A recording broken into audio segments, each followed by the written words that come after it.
Hello, my name is Sarah Nichol and I am a biology teacher at Redham House School.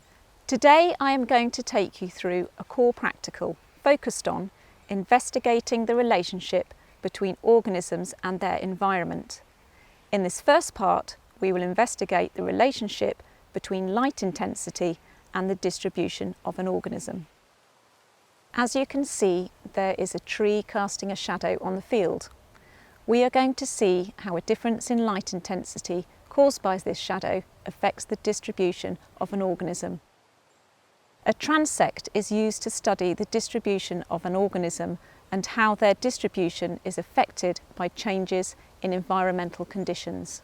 Today we are going to use a belt transect, where quadrats are placed at regular intervals along the transect line to count the number of organisms and take readings of light intensity. You will need the following things for this fieldwork investigation: one 20-metre tape measure, light intensity meter, one quadrat and a clipboard. Before you start, make sure that you've chosen a flat area to study. If you are working under trees, make sure there are no unsafe branches or roots you could trip over, and wash your hands after you have finished. Place the tape measure at the base of the tree and stretch it into the open.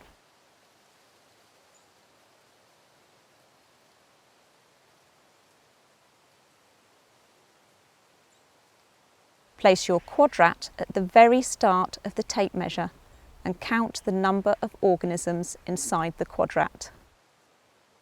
Record this in your results table. Take your light meter and record the light intensity. To make your results valid, place the light meter in the middle of the quadrat each time you take a reading. Record your results.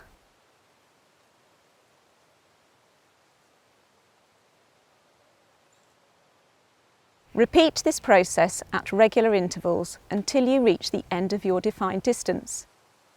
In our experiment, we covered 20 metres. You now need to plot a scatter graph of your results, putting your light intensity on the x-axis and the number of organisms on the y-axis. Use your data to make your own conclusions between your own independent and dependent variable.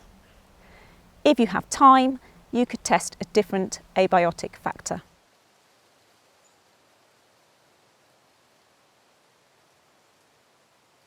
In the second part of this core practical, we are going to use fieldwork techniques to estimate the number of a specific organism in our fieldwork area. For this fieldwork experiment, you will need one quadrat, two 20-metre tape measures, clipboards and a random number table. This is a quadrat. Each side measures 50 centimetres. We are going to use this to help estimate the total number of organisms in a specific area. First, we need to measure out our given area. You could use two 20-metre tape measures placed at right angles or use a trundle wheel.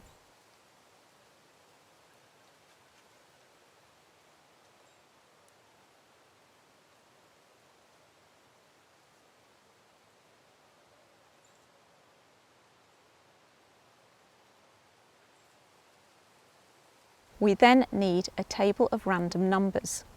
We will use this table of random numbers to generate coordinates for our sampling. For example, the first numbers on the table are 1 and 14. Working in pairs is a good way to find your coordinate.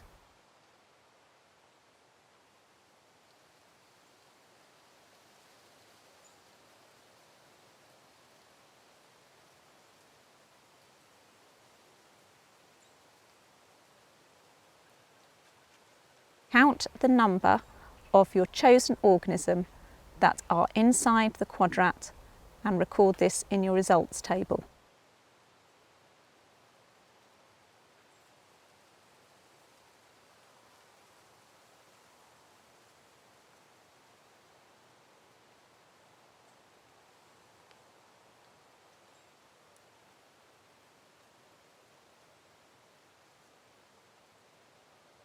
Repeat this process by going back to your random number table and choose your next set of coordinates and start the process again. The number of times you repeat this process may be dependent on the amount of time you have. Today we have repeated the process 10 times. The more repeats you have, the more accurate your final result will be. To estimate how many clover flowers there are in total in the study area, we will need to use this equation. Estimated population size equals the total number of organisms in the sample times by the total area of study divided by the total area of quadrats. To do this, you will need to add up the total number of clover flowers in each quadrat, in this case 63. We then need to work out our total area of study, which is 20 metres by 20 metres. This gives us 400 metres squared. The last thing we need is the total area of quadrats that we used. Our quadrats were 50 centimetres by 50 centimetres. As we are using metres to work out the size of our study area, we will convert centimetres to metres. Therefore, our quadrats are 0.5 metres times by 0.5 metres, giving us a total area of 0.25 metres squared for each quadrat. As we counted the clover flowers in 10 quadrats, the total area of all the quadrats is 0.25 metres squared times 10, which is 2.5 metres squared. We now have all the data to put into our equation. So, 63 times by 400 metres squared divided by 2.5 metres squared equals 10,080 clover flowers in our 400 metres squared study area. The results you obtain depend on the unique area you will be studying.